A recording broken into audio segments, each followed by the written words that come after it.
We're going to get into the behind the scenes of adult cinema. I'm going to pass it over to Kalandra. Thank you so much, Lex. My guests, come up on stage.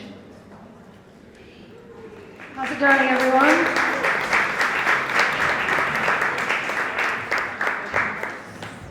Perch wherever. Not sure how it works. A perch, a lay down, a sit, a straddle. However you feel comfortable. So thank you very much, Zoom. That was a really interesting talk from Lustery Vibe. Fantastic toy. So next we've got behind the scenes of adult cinema. So I'd like to introduce my wonderful guests. Paulita Pappel from Lustery, Mahx Capacity from AORTA Films, and Anna from Frolic Me. We also, Angie Rowntree from Shush, one of our sponsors, is unable to make it today, sadly. So we're sending out lots of vibes, but we do have something pre-recorded from her. So diving straight in, let me ask you the question. So one form of censorship people might not think about is self-censorship. Even though filmmakers, content creators, and even platform operators often engage in it. Self-censorship is often part of the chilling effect we talk about when new laws are passed by governments or new terms of use imposed by platforms that might not prohibit sexual expression directly, but still create concerns for artists and content creators. Can you talk about your experience with this chilling effect and of any self-censorship you've felt forced to engage in yourself? And if you're not sure of the term chilling effect, it's the concept of deterring free speech as a result of government corporate laws on rules or actions to target free expression. So I think anyone who works in this industry is very aware of the chilling effect. So first of all, I'm going to ask the question to Angie, who isn't with us. So could we have Angie's video? Hi everyone, I'm Angie Rowntree, founder and director of Shush.com and developer of Shush Soiree, an interactive movie viewing platform. I've been in the adult space since 1994, and Shush, spelled SSSH.com, launched in 1999. Thank you for having me. It's wonderful to be here at Sex Tech EU. So censorship, now such a huge topic and covers all aspects of our industry. So I'm going to focus primarily on social media today. The most direct impact of the chilling effect on me is that it has made me very hesitant to commit a lot of time, energy, money, or effort into building my brand on social media platforms. I guess if I'm to be honest, my social media efforts to this point have been half measures because I've seen so many other people who create erotica and adult content pour their hearts and souls into their social media presence, only to have the rug yanked out beneath their feet. You don't have to look far to find examples of people and companies in the adult industry getting deplatformed. Most recently, of course, it was the news of Pornhub losing their Instagram account with only the vaguest of explanations from Instagram as to why. Riley Reid lost her Instagram account and she had close to 4 million followers. This attack is not just aimed at content creators, but also sex educators, the sex tech segment, and really any part of the larger adult industry. People are getting suspended and banned by platforms routinely, most often without any real explanation or even recourse. I recognize that limiting my social media efforts is a choice I'm making, and that I'm not banned or prohibited from trying to build my brand. But Shush is a relatively small company, and I have to be very careful with how I utilize my resources. If I was to commit a ton of my time and passion into social media, then found myself deplatformed due to things beyond my control, like the ever-shifting terms of use the platforms offer, I would be heartbroken. I also do not want to build my social media presence and rely on it for traffic and exposure, just to lose it at someone else's discretion. So I've made the conscious choice to self-censor and utilize social media platforms as little as possible and in a very conservative manner. Do I know what the solution is? No, I wish I did. Is it fair? Absolutely not. But it seems that we as an industry always seem to take 2 steps forward and 1 step back. My solution is to continue to innovate, pay attention to the climate of the industry, and stay ahead of the curve. Thank you, Angie. Hello, and thank you for allowing me to come and take part in this 4th Sex Tech, and I'm delighted to be here in person this year. I'm Anna Richards, and I founded frolicme.com back in 2015. I wanted to bring a socially acceptable sex to the world of mainstream for women and couples to engage in. I wanted it to be full of female pleasure and healthy sexuality. And I'm close to about 400 films now online, and I publish weekly across erotic films, erotic stories, galleries, there's an online magazine, and there's also audio porn. Self-censorship is something I've battled with. I've lost my Instagram accounts many times. This last one I've actually put up, just as Angie says, I hardly actually engage in much at all. I don't even link my site, would you believe, from the Instagram account to frolicme.com. So for me, I just feel it's just an opportunity to have some sort of dialogue, but really I don't rely on social media at all. I find other routes to actually engage in my members and seek awareness and so on. But it is hard because this self-censorship crosses so many areas. It also moves into financial aspects. The fact that I have members that will get in touch and say, look, Anna, why can't I use Apple Pay? And I'm almost slightly laugh at this point, and I go, I'd love you to use Apple Pay. I'd love you to use Amazon Pay. It's your money, and you want to engage in my very legal site. Why can't you choose your method of payment to me? I can't offer that.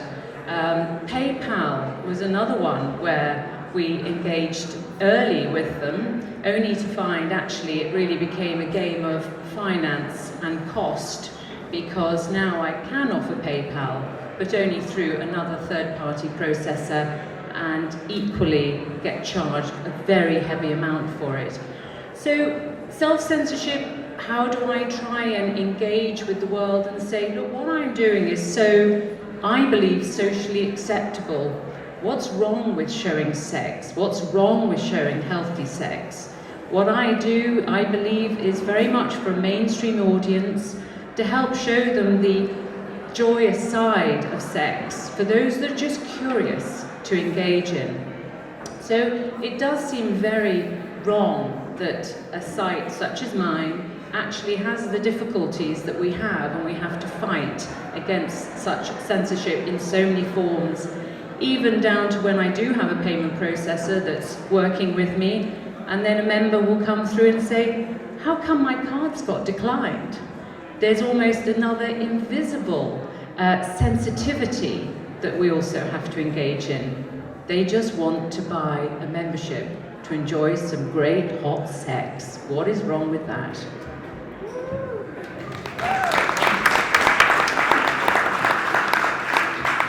Mahx, tell us about censorship. Introduce yourself. Sure. Good morning. Thank you so much for having me here. My name is Mahx Capacity.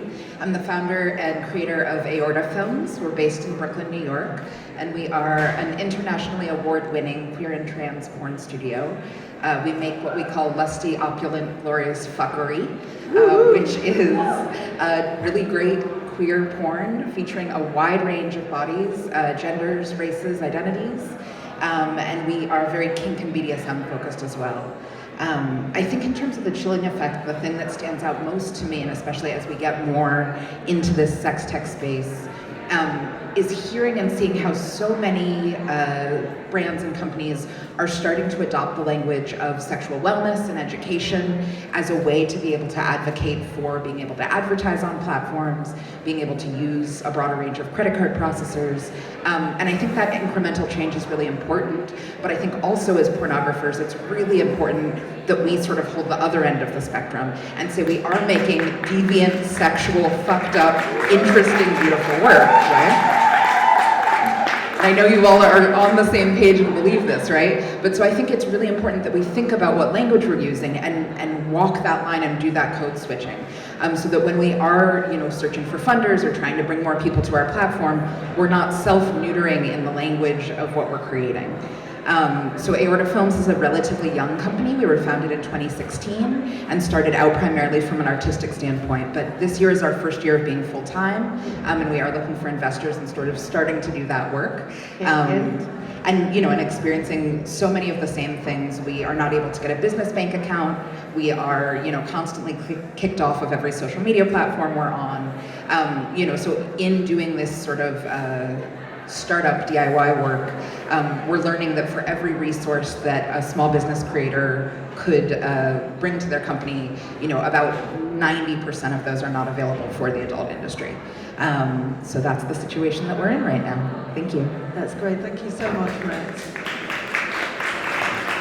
Paulita, tell us about your experience with censorship. Yay, so I'm Paulita Pappel. I'm the co-founder of Lustery.com. That's a platform for couples internationally to share their sex videos. So you can call it amateur porn, that's the tag name. I like to call it documentary porn because I like to use the words of film to describe porn. I'm also the half of Hardwork.com, that's a hardcore studio. We mostly do gangbangs, so also kind of on the king side. That was a big change for me, going from like loving couples, cuddling, to like hardcore gangbangs. But yeah, that's also, I like to be in different parts of the spectrum. I'm also one of the curators of the Porn Film Festival Berlin, which is happening this week, and you all are very invited to watch a lot of amazing films. And and I'm one of the managing directors of Free Speech Coalition, which is a new organization for the adult industry in Europe, new network. Yeah, if you want to know more about that, freespeechcoalition.eu. Censorship. Yeah, I can only relate to everything you've been saying. Instagram's account deleted, social media nightmares, self-censoring the words and what we're using. I think it also, to add maybe something else that hasn't been said yet, is I think what I've experienced now with payment compliance, as we were talking, we can only use certain payment providers if you want to get payments. We pay, whereas other people pay 2%, we pay up to 16% in fees, which is crazy. And compliance is bad because it's for people that are not in the industry, for you to understand, like Visa and MasterCard obviously rule. We all know this, they rule payments on the internet, and their guidelines on adult content are very vague. It's like, we don't allow anything that goes against a reputation. And you're like, okay, what does that mean?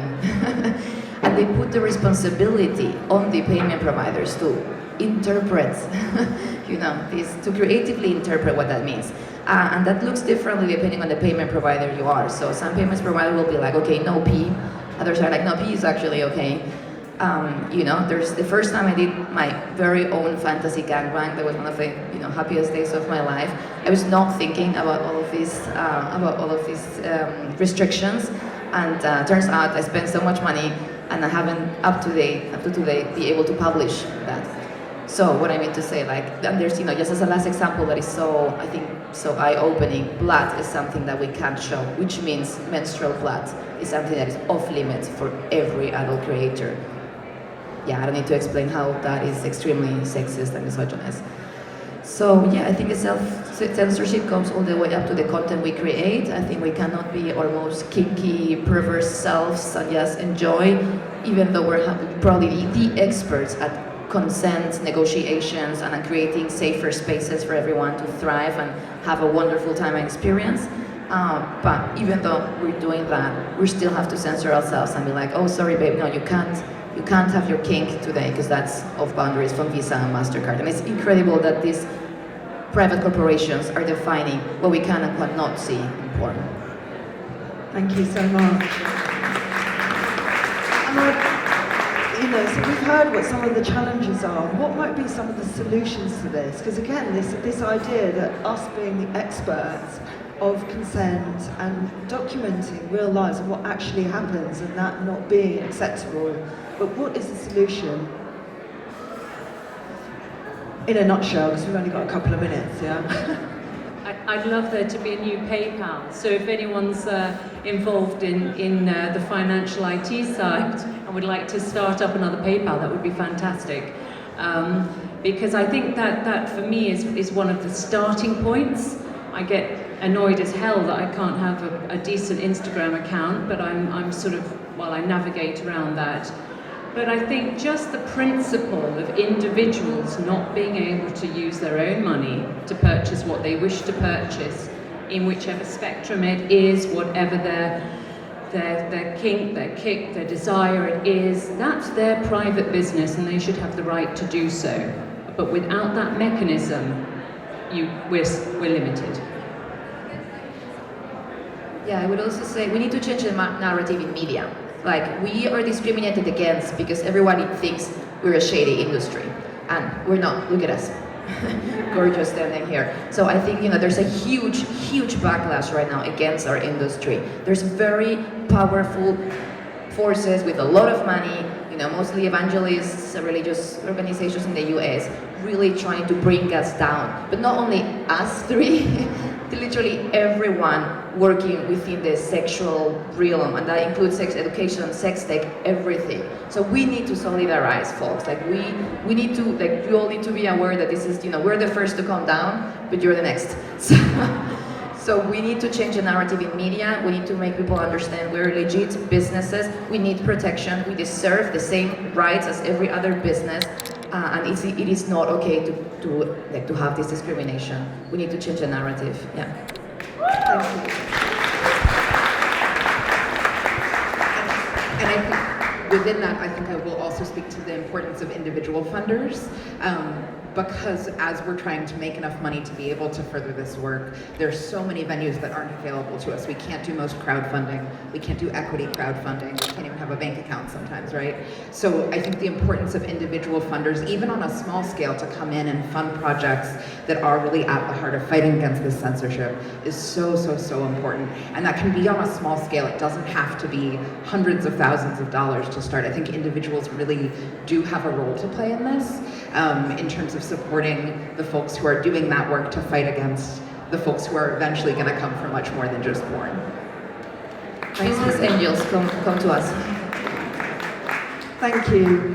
Now we've got a couple of minutes for Q&A. So does anyone have any questions for these great minds? Thank you so much. If you'd like to come up here so you can speak into the microphone. By the way, how about this suit, huh? So good. Hi, it's me again. So I was very interested in what you're saying about the payment providers, because I think 1.5 or 2 years ago there was a big movement in the US from the evangelical groups against the credit card companies to not be in any porn site around the world. And that means that we are all subjected to the morality of the US. If the credit cards subtract from any kind of pornographic or sex education kind of content. Do you have a strategy in place in case that happens? And do you think that part of the solution would be legislation of some kind, or do you think that that would not help at all? Thanks. Thank you so much. Amazing question. Thank you for that. My go-to is that I think this is why decriminalization is so important rather than legalization. The further we get into legalization, I think the further we are going to have credit card companies continuing to define what's possible and what's not. Versus the more we can look at sex work as a whole becoming decriminalized, the more that opens it up to free markets. So, thank you, Max. Yeah, agree. There's no alternative. There's no plan B. Crypto. Who pays with crypto? We need Visa and Mastercard. If Visa and Mastercard cut us out, we're doomed. So yeah, no, really. I do like to always keep optimistic though. When you see how movements have happened in this space, there has been huge changes, even when you look at the sex toy and accessory market, how that's moved over the last 10 years. So I like to keep optimistic that the more that individuals like ourselves standing here can actually stand up and say, mine is a transparent business. I'm here as the front of this business, and I run it as a professional business. And therefore, the more I hope that there's this also transparency, that we are being open about what we do, then the more support, hopefully, in time there will be for us, and there will be new methods coming forward that we can actually engage with. That's brilliant. Thank you so much, Hannah. So I'd like to let you know, if you'd like to see any of what these amazing companies produce, we have an adult cinema upstairs, and that'll be starting from 1 o'clock. And I've heard there's even popcorn as well, so popcorn and pork. Very hot. So thank you very much. If you could give our guests a round of applause. Thank you so much.